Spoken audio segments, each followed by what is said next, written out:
As we know, the Kraken have gotten in their own way quite a bit over the course of the season so far to get to where they are, but it sure does make things a lot more frustrating that even when they do actually play well, they're still playing 5-on-9. And sure, the extra 4 skaters on the other team don't have sticks, but as it turns out, they are the 4 people on the ice who get to make up the rules as they go along. And yes, I do mean make them up. What's cracking, everybody, and welcome back to Kraken R&R, where the Seattle Kraken win 3-1 over the Calgary Flames. Sorry, wait. Getting a call real quick. Are you kidding? Alright. I guess it is what it is.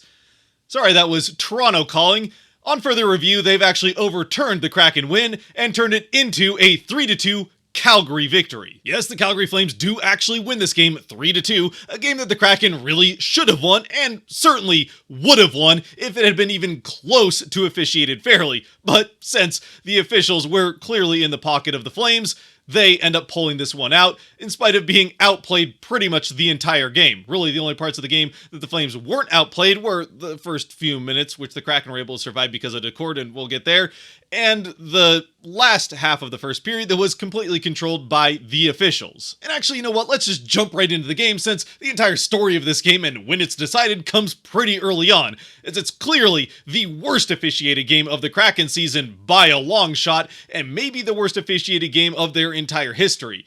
That might be a little bit recency bias, but certainly one of the top 5 worst officiated games. Now, the first half of the first period with the Kraken not really making any changes in their lineup doesn't go particularly well, which is a little bit frustrating from a Kraken perspective because the whole slow starts thing has been a bit of a theme with the Kraken, and the Flames are in on the second half of a back-to-back, so you'd think the Kraken could maybe get out to a jump, but instead they send the Flames to an early power play. And although it certainly would not be the theme of the night, I think this was probably the right call. The Flames don't really do much with the power play. They get a couple shots on it, but the Kraken are able to kill it off relatively effectively.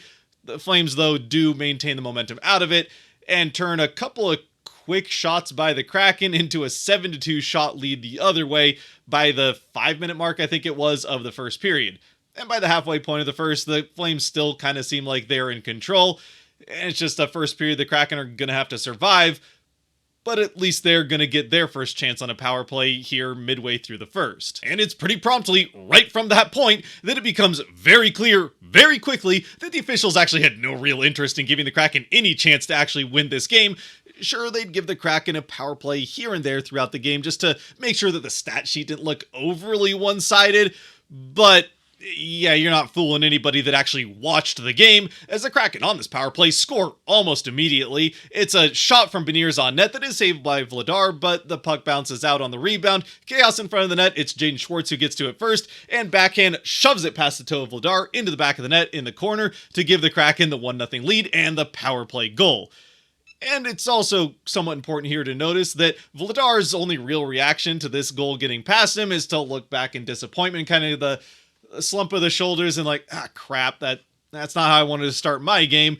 But there's no, looking at the refs with the hands up in the air, exasperation from him like you usually see from a goaltender who knows he's been clearly interfered with or even possibly interfered with.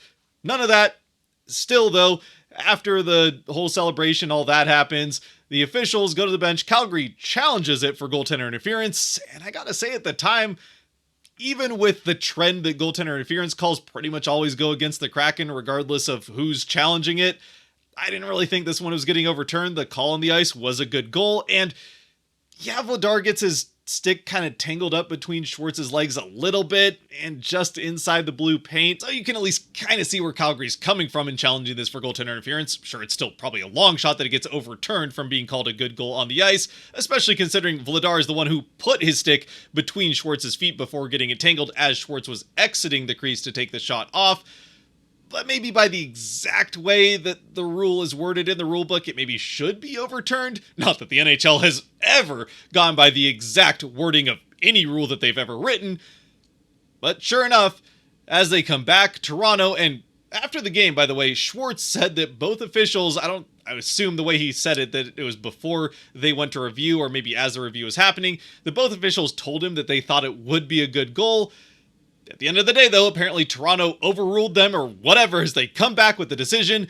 that it has been overturned, and it's no goal on the ice. The Kraken back to the power play, which they still have about 2 minutes left of. They do absolutely nothing with it, so the rest of the power play is unsuccessful, and we go into the rest of the game back at 5-on-5, still 0-0. At the very least, though, now we know that the rule for the night as far as goaltender interference is called is that any contact whatsoever with the goaltender and any player anywhere near the crease means that it will be a goal that gets overturned. Right? But let's put that aside for just a second. It won't become a big problem for at least another few minutes anyway, as back at 5-on-5, with the frustration still fresh of the Kraken being denied what should have been a 1-goal lead here midway through the first, the Flames end up being the one that get the official 1-goal lead, as it's just a nice shot on the rush by new Flame Morgan Frost. He puts it perfectly into the top corner over Decord's glove hand. Maybe one that you'd like to see Decord stop, and maybe one that he usually would stop, but it was absolutely placed perfectly to give the Flames that 1-0 lead, a goal unlike some other ones that they'll have that the Flames legitimately earned. And I make that clarification because a couple minutes later, the Flames end up on a power play that honestly I don't think they really should have had. I mean, you can maybe kind of see where it's coming from. If it was an isolated incident and it wasn't for the terrible officiating the entire rest of the game, including what's about to happen right after this, maybe overlook it.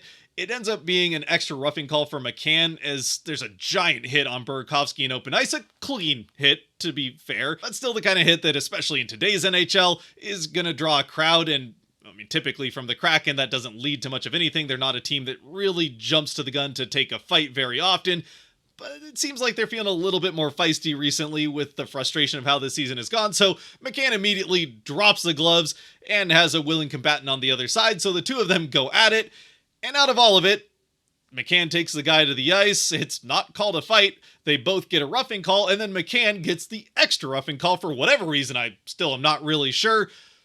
But they head to the box, the Kraken to a penalty kill, which they do a pretty good job of. They keep clearing the puck once, twice out of the zone, and halfway through the power play, a rush chance that the Kraken probably don't defend great at the blue line as they allow a player to get past all of them. He flubs a shot though, and it's sliding in on Decord, who's got his stick on the ice to block it, glove ready to block it as well. And then just at the last second, the Flames player who took the shot pushes Decord's stick out of the way, at least lifts it enough that the puck just slides right under the stick, through the 5-hole and into the back of the net behind him to give the Flames the power play goal and the 2-0 lead. But actually this time, unlike with the Schwartz goal earlier, where the official immediately emphatically pointed at the goal to signal a good goal, they don't do that right away. The official who's looking at the play has his hand up in the air, which as it turns out is for a slash on Alexiak, and we'll get there. But they have to go and do a whole huddle. The Flames are confused. They don't really know what's going on. Half of them went to do the high five line. The other half are going and standing by the officials to figure out what's going on. Eventually, after a minute and a half, the officials do call it a good goal on the ice, and then the Kraken challenge it after a timeout for goaltender interference. Now again, this is one that I have to say is a little bit borderline. In a vacuum, I don't know that this would be goaltender interference. But I mean, let's be honest, we're all just kind of guessing as to what goaltender interference is at this point. Nobody on planet Earth seems to have any idea what it is at any given time on any given night, and that includes the people whose job it is to know what it is exactly at any given time on any given night. But at least on this night, it has seemed like, in just a few minutes ago, that we're going by the exact letter of the law. That's how they called it on the first goal. And this one really isn't that much different. If anything, it's a little bit more goaltender interference than that one was. And yet, they come back with a good goal on the ice, and the Flames have a 2-0 lead. Better than that, the Flames now get another power play because of the failed challenge from the Kraken. Wait, sorry, not better than that. What I meant to say was worse than that. From a Kraken perspective, certainly much worse than that is that the Kraken are also going to have to go on another penalty kill because of the failed challenge. I guess I was just getting too much into the mind of the officials in this game, where anything that was good for the Flames was better. And you know what? We might as well go there since it's where it's headed anyway. But I really do try hard not to get too wrapped up in the bad officiating. It's going to happen from time to time. It is, especially in the NHL, it's going to happen. We know that they make up calls all the time. They literally have makeup calls. We know this because it was caught on a hot mic a couple years ago. But even across sports, there's bad calls in every game in an 82-game season for the NHL. That's a lot of games, as some people like to say. there are gonna be bad calls. And even to this point in the season, I don't think that I've really mentioned that much aside from a call here or there, but not as far as deciding a game is concerned. And yeah, it has happened over the years. But this season, honestly, maybe the Kraken even gotten the good end of the officiating to a slight degree. But in this game, it was egregiously one-sided in the Flames' favor, enough to absolutely decide this game. The Flames end up getting, to this point, at least 2 goals out of it. They had the one that gets disallowed for the Kraken, so that's a goal against taken away, and now they have this one that shouldn't have been a goal that gets allowed. And look, I can see an argument, and maybe the more reasonable way of approaching this is that both of these 2 goals, the one that was disallowed, challenged by the Flames, and the one that was challenged by the Kraken and still allowed, maybe should have been called the same. They're pretty much the exact same play, a goaltender's stick getting caught up in the play and the goal happening as a result. By the letter of the law, as we went over, both of those probably goaltender interference and probably should come off the board, but the way that it's typically officiated, it kind of felt like both of them maybe should have stood as good goals. Either way, pretty much the exact same play and should be the exact same call. Instead, they somehow both go against the Kraken, and honestly, look, maybe it's the bias talking, I don't know, but if I was looking at this as a neutral observer, and I had to pick one of the 2 of them, if I was going to separate the 2 of them, and I really don't think that they should be separated, but if I was going to separate one of the 2 to be goaltender interference over the other, it would probably be the one of the 2 where the player made intentional contact with the goaltender's stick to prevent the play, instead of the one where the goaltender made contact with the player with his stick. And again, just to be clear, there's no distinction about that specifically in the rulebook, whether it's the goaltender who hits the player with his stick while trying to make the save, or the player who hits the goaltender's stick while the goaltender is trying to make the save. As long as the stick is interfered with or any part of the goaltender is interfered with while he's in the crease of making the save, it's goaltender interference. Not that the NHL has ever looked at the rulebook itself, so if you decide to go and read the NHL rulebook, which I have, and read that rule word for word, you will already, it seems, have done more than certainly the officials on the ice, and it would seem also the people in Toronto in the Situation Room who are calling in to help them make these calls. Help make them incorrectly, but make them one way or the other. And you know what? As far as that's concerned, the officials on the ice certainly don't do a very good job here, but at least you can excuse the fact that they don't have the rule book in front of them so that they can read it and make the call. Meanwhile, the Situation Room, very easily, they've got all the screens they could want. They could definitely have one of those screens pulled up to the PDF of the rulebook and just read it word for word, line by line. And sure, that would take a long time on the review, but since when has the NHL cared about taking long times with the reviews? At least then they might have a chance of getting it correct. Heck, if you don't like having the PDF, which is available publicly to go look, you can have maybe a physical copy up in front of every person at every desk so that they can go to it and read the rules. Now, personally, between the 2, I think the PDF makes a little bit more sense because you can do the whole Control F and then search the whole document for keywords. You can type in goaltender interference and it'll jump you right to where the goaltender interference rule is, which is pretty important because it would seem that none of them have even opened the book, much less have any idea where in it a specific rule might be found. But nevertheless, regardless of how the rule should be called, or even how it was called just a few minutes ago in the exact same game, they at the Situation Room, just like with the Department of Player Safety, or whatever they call themselves, the name on the door hardly means anything because they don't really have a job to do other than walk up to a wheel and spin it to figure out what they're going to do. I suppose in this particular case, they could just flip a coin. Heads, it's a goal. Tails, it's no goal. And both times it landed against the Kraken, so both times the Kraken come up on the short end of things. What really at this point should be a 1-1 game is instead a 2-0 game for the Flames. And, oh yeah, there was that whole thing where the Kraken now have to go on another penalty kill because of the failed challenge. But wait, it's even worse than that. So the Kraken now have 2 minutes of 5-on-3, and there's not a lot of teams in the NHL that aren't going to score with 2 minutes of 5-on-3. Sure enough, a minute or so into it, the Flames end up scoring on that 5-on-3, and it's 3-0 Flames in a game that really still at this point should be 1-1. Now, at least at this point, the Kraken are able to kill off the remainder of that remaining power play for the Flames and get to the first intermission without the officials interfering to give the Flames another goal. Now, the officials do call a penalty on Popsill or Poopsill, whatever that guy's name is, the guy that we hate a little bit less than Tyler Myers, but still public enemy number 2 in Seattle. He gets called for a slash or something right as the period ends, so the Kraken get to start the second period on a power play, but we know the officials will probably just call it back if they end up scoring anyway, so the Kraken don't really do anything with that power play. And then as it comes to an end, the Flames are able to get a little bit more pressure back the other way after their kill, get a few more shots off on net, one pretty good chance on the rush, kind of a broken breakaway that Decord makes a nice save on. But he's able to make every save, and you could tell that, especially at the end of the first period, but really the entire rest of the game, he was pissed off. Every time he makes a save, especially with his glove, he's throwing it out to the side, getting as far away from the net as possible. Kind of body language we just don't see from Decord very often. He's usually, seems like he's just having a lot of fun out there, but this was very different, and rightfully so. I mean, those goals that go against the Kraken go against him. 2 goals that never should have happened. The one that should have been disallowed, and then the 5-on-3 one that, for a variety of reasons, should have never been a 5-on-3 against the Kraken. But yeah, Decord is able to make every save the rest of the way, and eventually, maybe the one silver lining to the officials taking over that first period and handing the game on a silver platter to the Flames, well, maybe the one silver lining there for the Kraken is that it didn't seem to just piss off Decord, it really seemed to piss off the entire rest of the team, as this is one of the best second periods we've seen the Kraken play in quite some time. Certainly the most emotion I've seen the Kraken have in a second period in over a month, going back to maybe early December, and I can't even necessarily think of a specific game that I've seen the Kraken show this much energy and drive in a second period. They spent almost the entirety of the back half of the second period in the Flames' end of the ice, and it's, I mean, a great game from Vladar and just a miracle with a couple of lucky bounces for the Flames that the Kraken aren't able to even the game up or at least come within 1 here in the second period.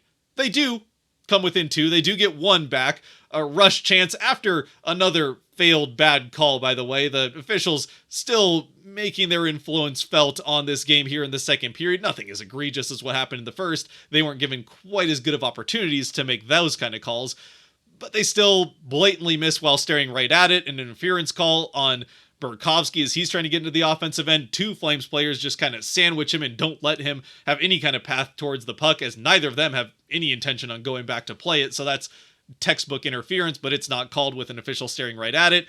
And then just before the Kraken are able to score here midway through the second, Kakko gets blatantly tripped and taken to the ice well away from the play, again with an official looking right at it.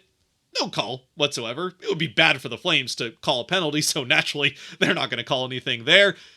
But as Kakko said after the game, while he was angry that there was no call, he got up and you just got to keep playing. That's exactly what he does. The Kraken end up with a rush chance back the other way. It's Schwartz and Kakko on a 2-on-1. Schwartz gets the pass across, and Kakko buries it with that little bit of extra oomph on the shot for the frustration on the no call. It ends up working out for the Kraken, who, let's be honest, the way the power play is going, may not have scored on it anyway, even though they did have the power play goal that should have been earlier on in the game. Still, they get the 1 back here, press hard for a second, and really could have had a second and third in these last few minutes of the second. We get to the third, though, with the Kraken down just 1, and then the third period, again, another fantastic period for the Kraken.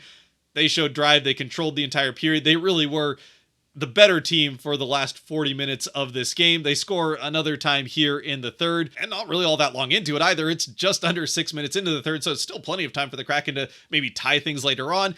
It does have to be said that this is a bit of a lucky bounce, so while the Kraken could not get a bounce to go their way, not only the officials against them, but it seemed the puck luck against them there in the second, this one definitely goes their way. It's a face-off won by Shane Wright back to Jared McCann, who fires off a shot on net that goes off of a Flames player on the way to the net, off a shin, some sort of body part of a Flame. It's blocked on its way, so it just bounces up in the air, and then Tanev, who's trying to get to the net, looks back just in time to see the puck go off of, I think, his chest, or maybe the shaft of his stick. Either way, it goes off Tanev somehow and plops into the net past Vladar on the far side. Tanev gets a goal that, I mean, I think even he was kind of chuckling about it as he goes to celebrate. The Kraken pull to within 1, but just aren't quite able to find that extra one. They do get 1 more power play, so I guess the officials at least tempting fate there, but I think they probably knew what the Kraken power play looked like, so they weren't really all that concerned about the Flames, their team, giving up a goal there.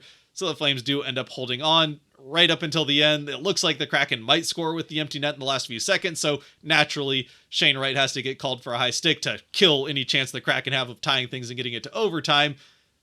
That having been said, even with the one less skater out on the ice, the Kraken win a faceoff in the last few seconds, get it quickly down to the ice. A nice play by Montour to get in first, throws it in front of the net. McCann gets a chance, but Vladar makes the toe save as the last seconds tick off. The Kraken unable to make the miracle happen against the Flames.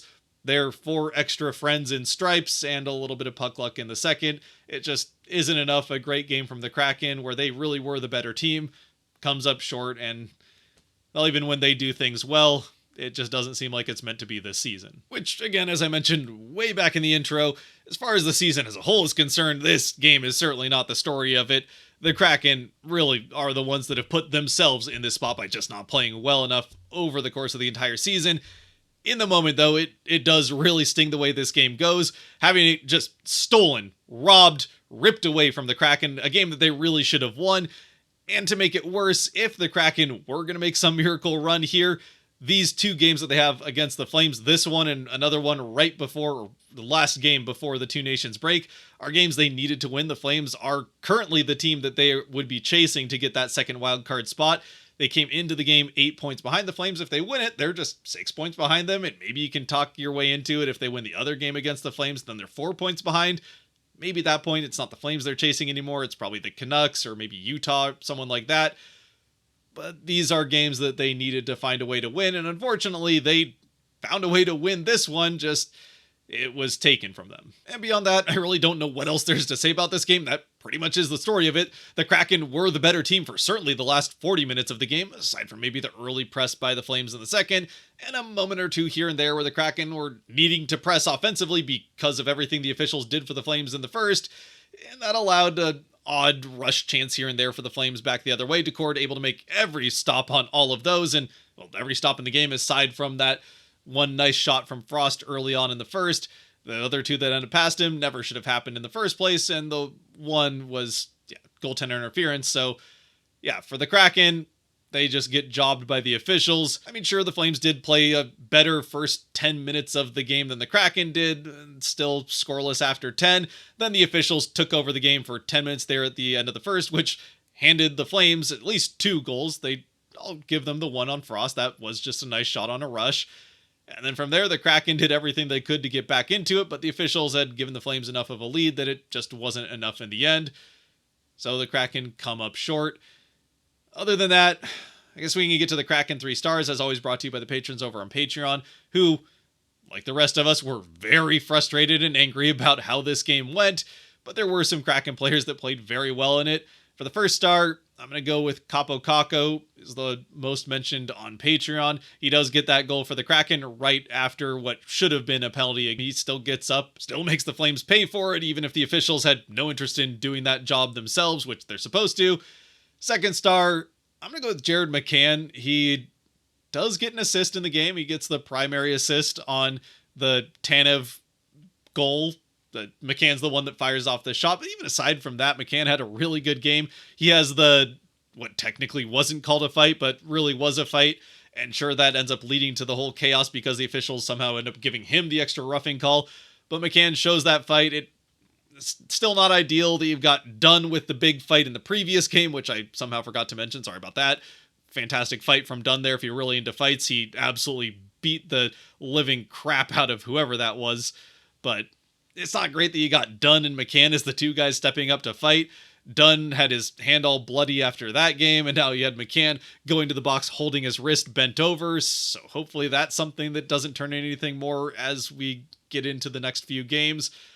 He at least played the rest of this one after that, so that's a good sign, but it could be something that crops up after the adrenaline of the game wears off. Either way, you like to see the fight from the team, and McCann had a couple other big hits later in the game. He laid a massive hit on Poopsill or Papasil, whatever that guy's name is. Massive hit on him after he was kind of jawing at McCann, so you love to see that, certainly. And third star, I don't know, I guess with the third star, I feel like he can go any different number of ways. Both Tanev and Montour were named over on Patreon, and either one I think would be a fine choice. There's also Matty Beniers had a pretty good game. Jaden Schwartz had what should have been a goal to open things up, and then does get a primary assist on the Kako goal. In the end, though, I think I'm going to go with Shane Wright. He has a fantastic game again with a lot of the smaller details. A very tenacious game on the forecheck. His line was the best line for the Kraken, I think, hands down in this game, and a lot of that had to do with how hard he was on the puck, winning a lot of battles, straight up stealing the puck a couple of times. And I mean, yeah, it does end up with the secondary assist with the face-off one back to McCann that ends up bouncing off Tanev, so he finds his way onto the score sheet, but that's not why I'm giving him the star here. Just a great game from Wright, and a good sign going into the future that the young players for the Kraken continue to play well. In this game, it should have been enough to get them the victory, but, well, fate and 4 people in stripes had other ideas. Anyway, with all that being said, I'm about to lose my voice with all of the multiple takes of the ranting and raving. I tripping over my own words enough, but in order to get something coherent out there, at least chop it down to the parts that make some kind of sense, I hope, anyway. Let me know what you think down in the comment section below about the game, the officiating. Just feel free to sound off in the comments, and until next time, stay safe out there, be good to each other, God bless, and go Kraken.